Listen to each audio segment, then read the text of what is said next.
사람 마음이라는 게 참 이상하다. 분명 일이라고 우기고 동업이라고 정리해놓고 지금은 아니야라고 스스로를 다그치는데 막상 그 사람이 눈앞에 있으면 말투 하나에 심장이 먼저 반응해버린다. 지은호가 그랬다. 입으로는 선을 그으면서도 마음은 이미 이지혁 쪽으로 기울어져 있었다. 그런데도 지은호는 자신을 속였다. 난 아직 준비 중이야. 그러니까 지금은 이지혁을 좋아하는 마음을 인정할 수 없다고. 지금 인정해버리면 자기가 견뎌온 시간들이 무너질 것 같아서. 그런데 이지혁은 그런 지은호의 뒤로 도망가는 마음을 놓치지 않았다. 지은호가 잘하세요라고 말하면 이지혁은 꼭 되묻는다. 뭐라고? 잘하라고? 그리고는 되도 않는 심술처럼 나 잘했어를 반복한다. 투자 미팅 잘했다고. 그 말은 사실 자랑이 아니라 확인이었다. 너 나 봐주고 있지? 너 아직 나 신경 쓰지? 둘의 관계는 그렇게 다시 꼬였다. 존댓말과 반말 사이를 오가고 선배와 후배를 부정하면서도 결국 선배라는 호칭이 무심히 튀어나오는 순간들. 지은호가 모르는 사이 지은호는 이지혁을 선배로 복구시키고 있었다. 이상하게도 그 호칭이 입에 붙어 있었다. 이상하게도 그 사람을 부를 때만 마음이 먼저 튀어나왔다. 그 와중에 집안은 더 복잡하게 흔들린다. 고성이는 한우진을 숨기고 다독이고 몰아붙인다. 내간 구해놨어. 길어야 2달이야. 기증 순서가 한참 남아있든 말든 고성이는 방법을 이미 만들어 놓은 사람처럼 냉정했다. 하지만 그 냉정함은 모성인지 욕망인지 경계가 흐렸다. 고성이는 우진을 아들로 사랑하는 척하면서도 동시에 결점 없는 후계자 후보로 포장하려 했다. 결점이 있는 너는 안 돼. 무결점이어야 해. 박성재하고 비교해서 어떤 면도 꿀리면 안 돼. 우진이 건강만 회복하면 문제없는 아들로 박진석의 세계에 들어갈 수 있다고 믿었다. 우진의 생명조차도 그녀에겐 전략의 일부가 되는 순간이 있었다. 한편 박성재는 다른 방향에서 불을 지핀다. 성재는 좋은 친구의 얼굴로 투자한다. 30억? 너무 후한 거 아니야? 그런데 성재의 투자에는 감정이 끼어 있었다. 이지혁이 대담하게 달려가는 모습을 보면서도 성재는 그 대담함보다 지은호 쪽을 더 본다. 지은호가 이지혁에게 흔들릴 가능성을 성재는 본능적으로 감지한다. 지은호가 다시 지혁이한테 흔들린다. 그 예감은 불쾌함이 아니라 공포에 가까웠다. 자기가 오래 붙들고 있던 마음이 아무 말 없이 사라질지도 모른다는 공포. 21에서 22화의 끝자락, 가족의 또 다른 균열도 튀어나온다. 이지혁의 동생들 이지환, 이수빈 그리고 지강호의 문제까지 집안은 곳곳에서 금이 간다. 지강호는 일터에서 억울한 노동을 당하며 폭발 직전까지 간다. 야간 수당, 주유 수당, 사대보험, 아무것도 못 받은 현실을 들춰내며 신고 들어간다고 악을 쓴다. 그런 지강호를 붙잡는 건 가족이었고 그 가족의 중심에는 결국 먹을 것 하나라도 챙겨놓는 정순이 같은 어머니의 그림자가 있었다. 울지 말고 먹어. 그 말은 밥 먹으라는 말이 아니라 아직 가족이 끊어지지 않았다는 마지막 끈이었다. 그리고 또 하나의 불안. 박영나의 전시회에 스토커가 다시 접근한다. 이지환은 본능처럼 몸을 던진다. 냄새를 기억해내고 차량 안의 밧줄과 청테이프, 가위를 확인하고 현행범으로 묶을 타이밍까지 계산한다. 그건 단순한 경호가 아니라 영나를 지키겠다는 결심이었다. 결국 이지환은 운전기사 겸 보디가드로 영나 곁에 남는다. 운전은 제가 해야 더 잘 됩니다. 그 말은 일의 이유였지만 마음의 이유이기도 했다. 23에서 24화로 넘어가면 이지혁의 야망이 더 크게 움직인다. 전시장 오픈, 신사옥, 그리고 선물. 지은호가 준비한 건 비싸지 않았다. 그저 대표실 분위기만 내주려고 모아둔 소품들이었다. 그런데 이지혁은 그 선물을 받는 순간 기뻐하지 못하고 화를 낸다. 왜 기억해? 왜 나한테 신경 써? 내가 한옥 좋아한다는 것도 기억하지 말았어야 해. 지은호는 당황한다. 선배가 예전에 자신에게 도구를 사주며 길을 열어줬던 것처럼 자기 역시 선배의 길을 조금이라도 덜 외롭게 만들어주고 싶었던 건데 그런 마음을 이지혁은 받아내지 못한다. 받아내는 순간 마음이 들통나버릴까봐. 그날 박성재는 결국 터진다. 지은호에게 던지는 말 같지만 사실은 이지혁에게 던지는 경고였다. 너 이렇게 사사건건 지은호 신경 쓰면서 어떻게 버텼냐? 그리고 이어지는 고백. 성재는 말로 인정한다. 지은호를 좋아하게 됐어. 거절당하더라도 말하고 싶어. 그 말은 지은호를 향한 고백이기도 하고 이지혁에게는 선전포고였다. 너도 빨리 결단해. 아니면 내가 먼저 간다. 그 와중에 뉴스가 뜬다. AP그룹 매각설. 그리고 이지혁의 한마디가 판을 뒤집는다. AP그룹을 인수하기로 결정했습니다. 사람들이 웃고 말리는데 이지혁은 웃지 않는다. 그에게 AP는 단순한 회사가 아니다. 전시장 이후에 내가 가려고 했던 다음 스텝이었어. 인테리어 자재를 파는 것을 넘어 만드는 쪽으로 자신의 세계를 확장시키는 꿈. 그 꿈이 너무 커서 주변은 오히려 무섭다. 25에서 26화 감정도 사업도 동시에 폭발한다. 이지혁은 지은호를 붙잡고 말한다. 내가 너무 좋아서 안 되겠어. 나 너 잡아야겠다. 지은호도 도망치지 않는다. 하지만 지은호의 대답은 칼처럼 선명하다. 선배는 나한테 안 어울리는 사람이잖아요. 돈 때문에 사랑 없는 결혼을 선택할 수 있는 그런 사람 싫어요. 지은호가 품어온 오해가 여기서 정면으로 튀어나온다. 예전에 이지혁이 했던 안 어울린다는 말이 지은호에겐 조건의 선언처럼 박혀 있었다. 나는 내 인생의 걸림돌이다. 가 아니라 너는 내 기준에 못 미친다. 로 들려버린 것. 이지혁은 그제야 늦게 고백한다. 그렇게 생각했어. 널 많이 아꼈으니까.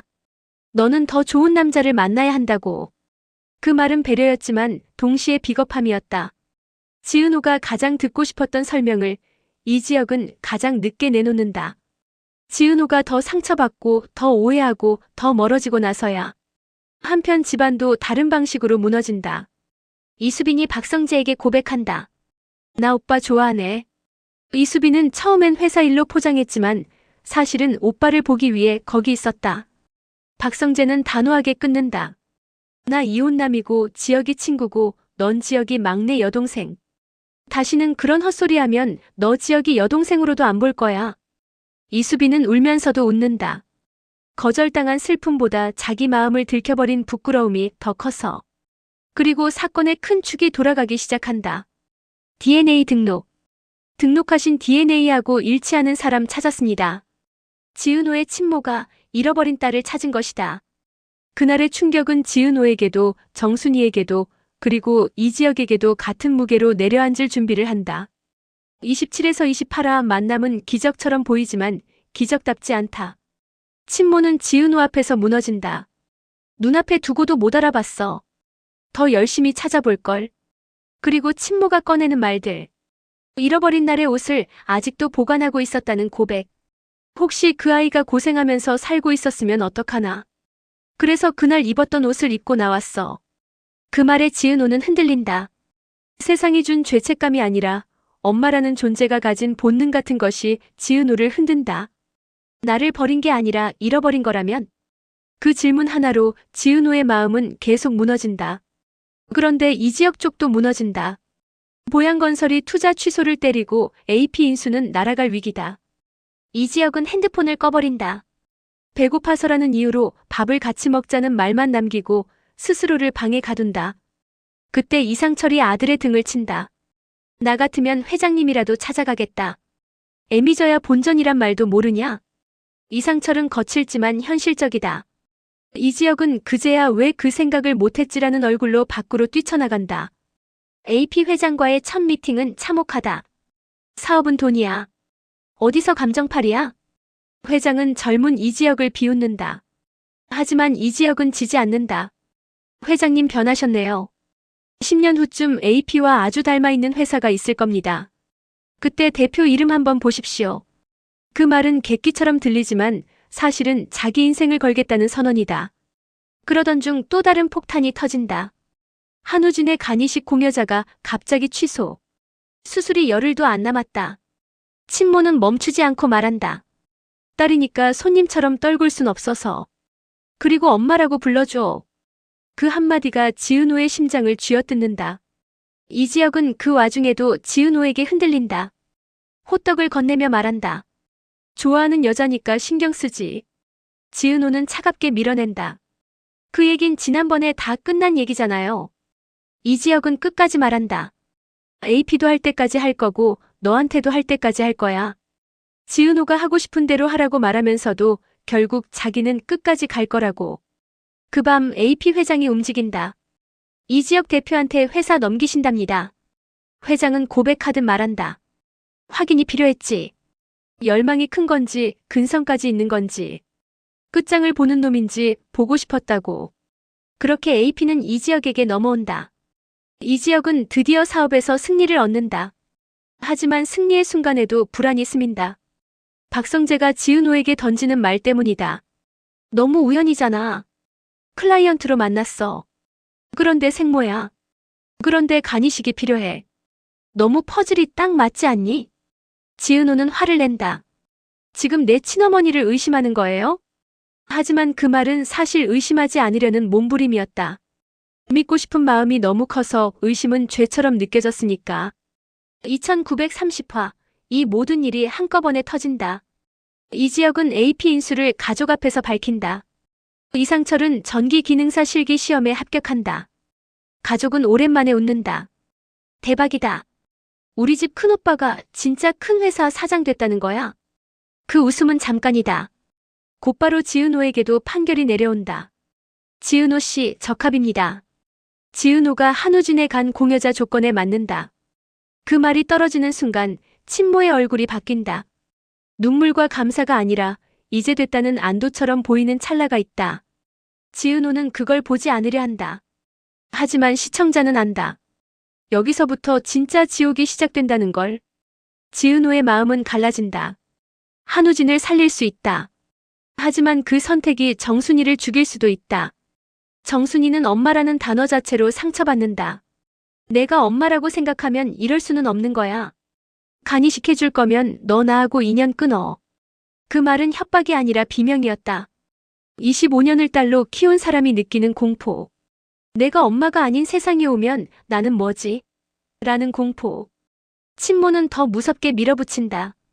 새 식구 못 살았던 세월만큼 같이 살아보자. 내가 다 버리고 나올게. 나 이혼할 거야. 지은호는 막는다. 절대 안 돼요. 어머니 가족들도 죄가 없잖아요. 그리고 결국 지은호는 말한다. 제가 간이식할게요. 그 말이 영웅의 선언처럼 들리지만 사실은 죄책감의 항복이었다. 지은호는 선택한 게 아니라 밀려서 떨어진 것이다. 그런데 결정타는 여기서 끝나지 않는다. 정순이가 친모를 마주친다. 그 장면은 전쟁이다. 25년 만에 날강도로 나타났다고 신고해버릴 테니까. 내 딸은 내가 지킬 거야. 은호 더 상처받기 전에 조용히 꺼져. 정순이의 말은 거칠지만 그게 엄마가 할 수 있는 마지막 방어다. 친모는 그 방어를 악으로 본다. 정순이는 친모를 괴물로 본다. 둘 사이에 끼인 지은호는 숨이 막힌다. 지은호가 무너질수록 주변 사람들은 더 격렬해진다. 그리고 이지혁이 움직인다. 그는 감정이 아니라 근거를 찾는다. 친모가 의뢰했던 아트스페이스 공사. 몇 달이 지나도 공사가 시작되지 않은 이유. 건물 임대 계약이 봄에 끝났다는 사실. 6개월 단기 임대였어요. 지난달로 계약 끝났고 저번 주에 다른 분이랑 새로 계약했어요. 그 말 하나로 이지혁의 머릿속 퍼즐이 맞춰진다. 그럼 그동안 지은호를 클라이언트로 묶어둔 건 뭐지? 공사 지연 핑계로 관계를 유지한 건가? 의심은 점점 형태를 갖는다. 이건 우연이 아니라 누군가가 만든 필연일지도 모른다. 박성재의 의심도 다시 살아난다. 우연이 거듭되면 필연이란 말이 있어. 그 말이 지은호의 가슴을 찢는다. 지은호는 믿고 싶다. 친모의 눈물과 기억이 진짜라고 믿고 싶다. 하지만 세상은 지은호에게 너무 잔인하게 묻는다. 착하다고 다 좋은 선택이야? 누구를 살리고 안 살리는 게 꼭 내 손에 달린 건 아니야. 이지혁의 말은 냉정하지만 그 안엔 진짜 걱정이 있다. 지은호는 그 걱정을 선배의 계산으로 착각한다. 선배가 자신을 사랑해서가 아니라 자신을 통제하려 한다고. 그래서 지은호는 더 극단으로 간다. 뉴욕 단기 인테리어 연수. 한 달 휴가. AP의 새 대표가 된 이지혁과 동업관계라는 말을 방패 삼아 누구의 허락도 구하지 않겠다고 말한다. 하지만 그 말은 자유가 아니라 도망이다. 지은호는 자신이 무너지는 걸 막기 위해 멀리 가려는 것이다. 30화의 끝, 지은호의 눈앞에 남는 건 하나다. 친모의 눈물, 정순이의 분노, 우진의 생명, 그리고 이지혁의 근거. 누구 하나가 거짓말을 하고 있는 게 아니라 모두가 자기 방식으로 진실을 말하고 있다. 그 진실들이 서로 충돌하면서 지은호를 찢어놓는다. 그리고 마지막 순간 지은호는 깨닫는다. 이 모든 일이 너무 정확하게 맞아떨어진다는 걸. 친모를 만난 타이밍도, 간이식이 필요한 타이밍도, 클라이언트라는 연결고리도, 공사라는 핑계도 누군가 일부러 맞춘 퍼즐처럼. 그걸 인정하는 순간 지은호는 더 이상 우연이라는 단어로 숨을 곳이 없다. 이제 남은 질문은 하나다. 지은호는 누구의 딸로 살 것인가? 정순이의 딸로 남을 것인가? 친모의 딸로 돌아갈 것인가? 아니면 누구의 딸도 아닌 채 자기 이름으로 살아낼 것인가? 하지만 그 선택은 한 사람의 마음만으로 끝나지 않는다. 이지혁은 AP라는 거대한 판 위에서 지은호를 지키려 하고, 박성재는 지은호를 잃지 않으려는 욕심과 죄책감 사이에서 흔들리고, 고성희는 우진을 살리는 것과 완벽하게 만드는 것을 동시에 하려 한다. 이상철과 김다정은 가족을 붙들려 하지만 각자의 상처가 다시 튀어나오고, 이지환과 박영란은 서로를 지키며 가까워질수록 더 큰 위험을 부르게 된다. 이수빈은 사랑을 접었다고 말하지만 마음은 아직 울고 있고, 지강호는 가족이라는 말이 미울 만큼 결국 가족에게 다시 붙잡힌다. 이 모든 것들이 겹쳐서 30화의 마지막을 이렇게 만든다. 인생에 이렇게 퍼즐이 딱 맞을 수 없거든. 그 말은 의심이 아니라 경고다. 그리고 그 경고가 현실이 되는 순간 지은호의 선택은 희생이 아니라 전쟁이 된다.